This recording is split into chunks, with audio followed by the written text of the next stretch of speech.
Hello friends, welcome to my YouTube channel Sonam Chemistry Classes. Friends, this is the lecture number 33 of BSc first semester chemistry important question series. तो friends last lecture में मैंने आपको जो हमारी BSc first semester chemistry की जो unit 4 है that is recapitulation of basics of organic chemistry का एक इम्पॉर्टेंट टॉपिक डिस्कस किया था जिसका नाम है इंक्लूजन कंपाउंड। उस वीडियो में मैंने आपको बताया था कि इंक्लूजन कंपाउंड क्या होते हैं और हमारे क्लेथेट कंपाउंड्स क्या होते हैं। आज की वीडियो में हम एक और इम्पोर्टेंट कॉम्प्लेक्स या फिर कहे कंपाउंड के बारे में पढ़ेंगे, वो है हमारा चार्ज ट्रांसफ़र कॉम्प्लेक्स। तो फ्रेंड्स लास्ट लेक्चर में मैंने आपको एक मिस्टेक हो गई थी कि मैंने आपको बताया था कि इंक्लूजन कंपाउंड्स के दो टाइप है। एक्चुअली हमारे इंक्लूजन कंपाउंड्स दो तरह से बनते हैं। एक होता है हमारे कैविटी के थ्रू बनता है तो उसे हम बोलते हैं क्लेथेट कंपाउंड, या फिर बन सकता है वो कैनाल के थ्रू। यानी कि जो स्पेस मैंने आपको बताया था कि होस्ट मॉलिक्यूल अपने अंदर कुछ स्पेस बनाता है, वो स्पेस अगर किसी सुरंग की तरह दिख रहा है तो हम उसे बोलेंगे कैनाल, और फिर उसके अंदर क्या हो जाएगा, हमारा गेस्ट मॉलिक्यूल ट्रैप हो जाएगा। तो ये मिस्टेक आपको मैंने क्लियर कर दी है।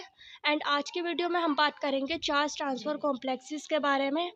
ये भी हमारा एक इम्पोर्टेंट टाइप का कॉम्प्लेक्स फॉर्म होता है। ये इनऑर्गेनिक केमिस्ट्री में भी हमें देखने को मिलता है और ऑर्गेनिक केमिस्ट्री में भी देखने को मिलता है। ये वाला जो टॉपिक है आपका, ये एग्ज़ाम में very short answer type question में हमारा पूछा जा सकता है सेपरेटली 2 या 3 नंबर में। तो मैं आपको ये कवर करा देती हूँ। तो फ्रेंड्स सबसे पहले मैं आपको इसकी डेफिनेशन बताती हूँ, देन मैं आपको एक्सप्लेन करूँगी कि चार्ज ट्रांसफ़र कॉम्प्लेक्सेस होते क्या हैं।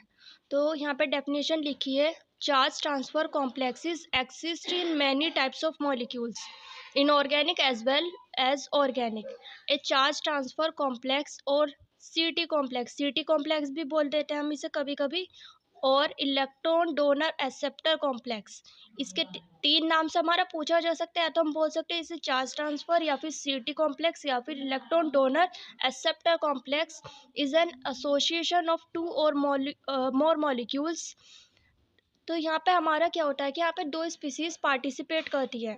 एक होता है हमारी इलेक्ट्रॉन डोनर और दूसरी होती है इलेक्ट्रॉन एक्सेप्टर। इसी के जो इंटरेक्शन होता है इन दोनों स्पीसीज़ का, केमिकल स्पीसीज़ का, उसी से बनता है हमारा चार्ज ट्रांसफ़र कॉम्प्लेक्सेस। इनमें से ये जो हमारा कॉम्प्लेक्स होगा, इसमें हमारे इलेक्ट्रॉन डोनर मॉलिक्यूल होगा, दूसरा क्या होगा, हमारा इलेक्ट्रॉन एक्सेप्टर मॉलिक्यूल होगा। The source molecule from which the charge is transferred is called the electron donor। नाम से ही समझ सकते हैं कि जो स्पीसीज इलेक्ट्रॉन को डोनेट करेगी हम उसे क्या बोलेंगे, इलेक्ट्रॉन डोनर बोलेंगे। जो दूसरी स्पीसीज हमारी इलेक्ट्रॉनों को क्या करेगी, एक्सेप्ट करेगी, उसे हम बोलेंगे इलेक्ट्रॉन एक्सेप्टर।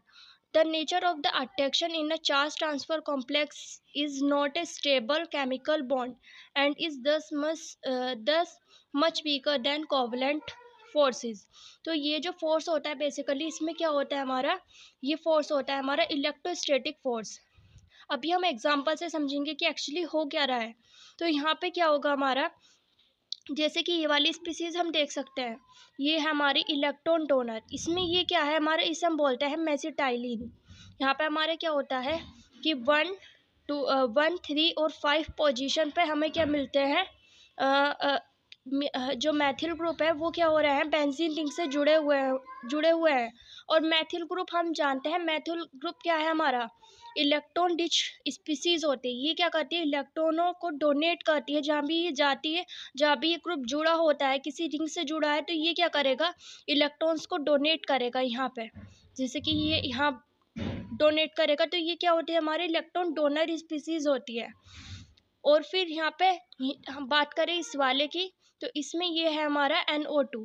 तो ये जो होता है हमारा, ये होती है हमारी इलेक्ट्रॉन एक्सेप्टिंग स्पीसीज। यहाँ पर ये क्या करती है, इलेक्ट्रॉनों को एक्सेप्ट करती है, यानी कि इलेक्ट्रॉन डेफिशिएंट स्पीसीज है। यहाँ पे क्या होगा, जब भी किसी रिंग से जुड़ेगी तो यहाँ पर ये क्या करेगा, अपने अपने तरफ क्या करेगा, इलेक्ट्रॉन डेंसिटी को खींचेगा, क्योंकि ये क्या है, इलेक्ट्रॉन डेफिशिएंट स्पीसीज है। इसकी वजह से इस पे क्या आ जाता है, पार्शियल, हमारे क्या आ जाएगा, क्योंकि इलेक्ट्रॉन डेफिशिएंट स्पीसीज है, इलेक्ट्रॉन की कमी है, तो इस पे आ जाएगा पार्शियल पॉजिटिव चार्ज। और ये हमारी क्या है, इसके ऊपर इलेक्ट्रॉन डेंसिटी ज़्यादा होती है, तो इस पर आ जाएगा हमारा पार्शियल नेगेटिव चार्ज।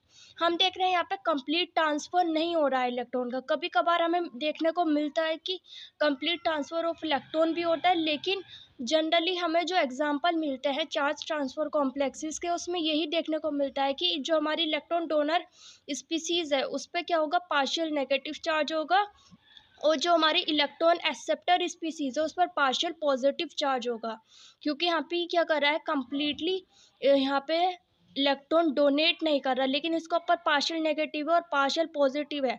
अब ये जो है ये दोनों क्या है, एक दूसरे से अपोजिट चार्ज है, तो ये एक दूसरे से इलेक्ट्रोस्टैटिक फोर्स के थ्रू जुड़ जाते हैं, और इसी से हमारा फॉर्म होता है। यहाँ पे हम देख सकते हैं, इसे हम बोलेंगे चार्ज ट्रांसफ़र कॉम्प्लेक्स। यहाँ पे प्लस होने की वजह से और यहाँ पर माइनस होने की वजह से यहाँ पे क्या बन जाएगा, चार्ज ट्रांसफ़र कॉम्प्लेक्स बन जाएगा। नेक्स्ट पॉइंट है हमारा, X-ray analysis has shown that mesitylene forms a charge transfer complex with 135 nitrobenzene which has 2 rings lying in parallel planes। तो यहाँ पे ये क्या करता है, इस वाली रिंग के साथ हमें जनरली देखने को मिलता है, इससे हमारा क्या बनता है, चार्ज ट्रांसफ़र कॉम्प्लेक्स बनता है। तो फ्रेंड्स अब यहाँ से आप इसका स्क्रीनशॉट भी ले सकते हैं, यहाँ से आप इसकी डेफिनेशन और इसका एग्जाम्पल एग्ज़ाम में लिख सकते हैं। तो friends that's all for today. Next video में हम समझेंगे यूनिट 5 एक important topic that is SN1 and SN2 mechanism के बारे में।